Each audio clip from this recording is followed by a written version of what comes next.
Hello, this is Nick from Breaker Press Games, and today I want to talk about healing in your DCC games.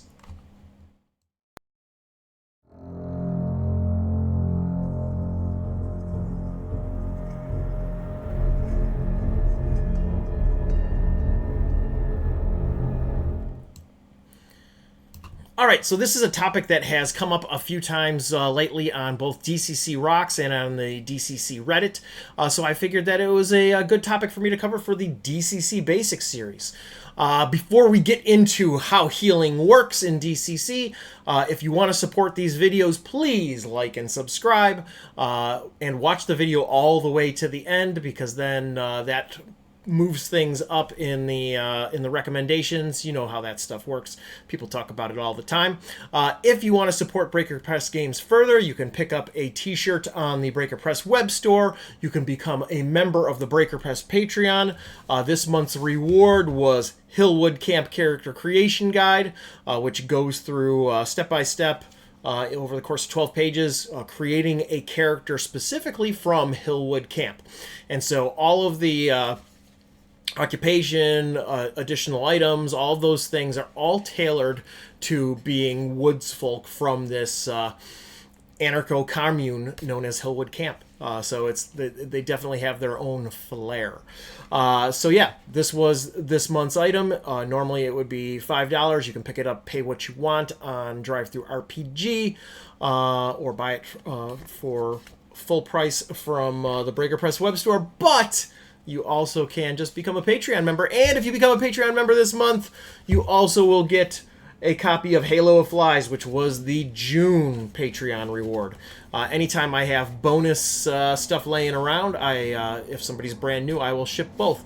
A jet plane is about to fly by, so hopefully this isn't too disruptive. Oh, it looks like it's avoiding. There's an air and water show going on, and I still wanted to record a video. So the other thing is, I am currently taking pre-orders for Cleft in the Mangled Hills on the Breaker Press web store. This, if you back the Kickstarter, is going to start shipping at the end of this week, and it will be available through Goodman Game Store, through Noble Knight, through Exalted Funeral, all the places you can expect to find Breaker Press stuff. Okay, enough sales pitch. Let's talk about healing in DCC. So, wounds heal with rest. And this is straight out of the DCC rulebook. I think it was page 94. Don't remember. Plus, there's a new printing that might have different spacing on the pages. So, that being said, wounds heal with rest. And what does that mean? A PC that actively adventures but gets a good night's rest will heal 1 hit point. Just 1 hit point. So that's going to be what most PCs are going to get back, especially in a campaign like mine, where I literally have them going from day to day to day to day. That being said, a PC that gets a day of bed rest heals 2 hit points. So that means that, like in my open table campaign, if somebody missed a session or 2, they would get 2 hit points back each session that they missed. But that is as fast as you heal without the benefit of lay on hands or a number of items or things that could bring hit points back. 1 hit point on a single night's rest, 2 hit points on an entire day of bed rest. So let's talk about critical hits. And this is something that I did not know. Even though I've read this passage before, it was something that didn't sink in. But critical hits recover with their associated HP. So what does that mean? The example that they give in the book, and I'm going to use it because it's a good one, is one of the critical hits that can happen is you get hit in the kneecap. And let's say you take an additional 4 hit points of damage. If you get hit in the kneecap and it causes you to have a negative 10-foot modifier on your movement, so your movement goes from 30 down to 20, you will heal that back when you heal back that associated 4 hit points. That means that there's going to be an additional level of bookkeeping with that sort of thing. Of course, usually somebody's going to get that back through lay on hands or whatever, so it's not going to be a big deal. But If you are in a campaign like mine where somebody doesn't necessarily have access to a ton of healing, especially because people start racking up disapproval if they're laying on hands on everybody, that means that there's going to be a little additional level of bookkeeping if they sustain a critical hit. All right, let's talk about ability score loss, because this is the one that appears on DCC Rocks and on the DCC Reddit frequently. Ability scores operate on the same principle. So on a night where you get a good night's sleep, you get 1 point of ability score loss back. If you get a full day of bed rest, you get 2 points of ability score loss back.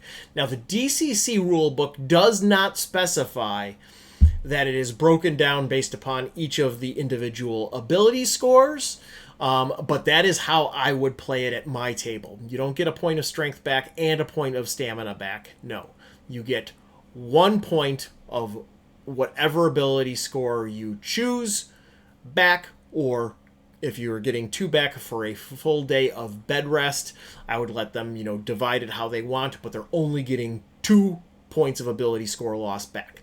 Now, the one thing that they do specify in the DCC rulebook is that it may occur alongside HP. So you can get 1 point of HP back and a point of ability score loss back. Or if you got a full day of bed rest, you could get 2 and 2. But yeah, so that is how ability score loss works. Got a frog in my throat. Okay, one last thing to note. Remember, luck does not heal. A PC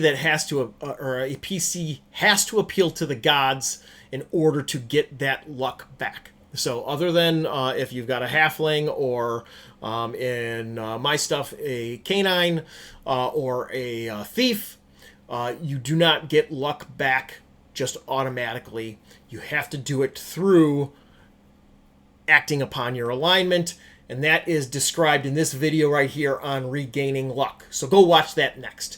Thank you for supporting Breaker Press Games. Thank you for watching this video. I hope you watched it all the way to the end. Please like and subscribe.